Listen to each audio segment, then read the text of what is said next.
উকিল প্রতিদিন কোর্ট থেকে এভাবে নতুন তারিখ নিতে থাকবে, আর যতদিন কেসের রায় না হবে ততদিন বেঁচে থাকার সুযোগ পাবে এই ধর্ষক। আমি আপনার কাছে হাত জোর করে প্রার্থনা করছি জজ সাহেব, নতুন করে শুনানির তারিখ আর দেবেন না।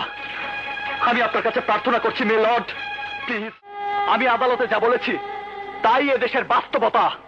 নাবালিক ধর্ষণ, শিশুদের উপর অত্যাচার, মহিলা ধর্ষণ, তাদের উপর নগ্ন হামলা, তাদের মুখে এসিড ছুঁড়ে মারা এদেশের কঠিন বাস্তবতা। আর তা নিয়ে কারো কোনো মাথা ব্যথা নেই। ইউর অনার, যাদের উপর অত্যাচার হয়, নগ্ন হামলা হয়, তারা হয় ভয় পেয়ে মামলা করতে চায় না, আর মামলা করলেও আইনের মার প্যাচ, ঘুষের টাকা, পুলিশি হয়রানির কারণে তারা কেস চালাতে ব্যর্থ হয়। নয়তো টাকার ক্ষমতার সামনে কেসের তদন্তই বন্ধ হয়ে যায়। উল্টো তারা হামলার শিকার হয়, তাদের উপর ইনকোয়ারি হয়, কিন্তু সেই ইনকোয়ারির ফলাফল অনুযায়ী কোনো কাজ হয় এমন ঘটনা এদেশের মানুষ গল্প উপন্যাসেও পড়েনি। সমস্ত সাক্ষী আদালতে এসে তাদের সাক্ষ্য বদলে দেয় কেন? কোর্টে কেস এত লম্বা সময় ধরে চলে কেন?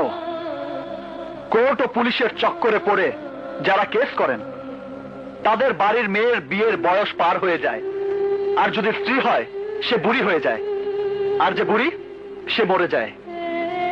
এমন কেন হচ্ছে জজ সাহেব? এসব নাটক তখনই বন্ধ হবে যখন কেস উঠবে এক আদালতে, একদিনই হবে শুনানি, কোর্টের সাক্ষ্য হবে একদিন, এবং সেই দিনই হবে কেসের রায়। সেই